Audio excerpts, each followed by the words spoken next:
పురాతనమైన పొలిమేర రాతిని తీసివేయకుము.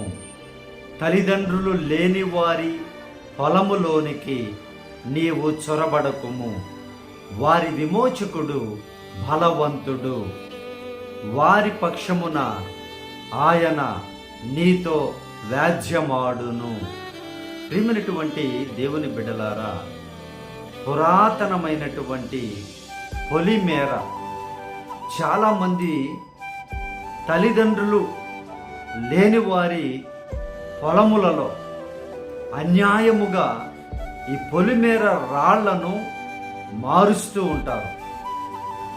ప్రియ సహోదరి సహోదరుడా, దేవుడు ఒక ఆజ్ఞను, ఒక వాగ్దానమును ఇస్తూ ఉన్నారు. దీంట్లో నీవు గాని నిజముగా దేవుని బిడ్డవైతే అన్యాయముగా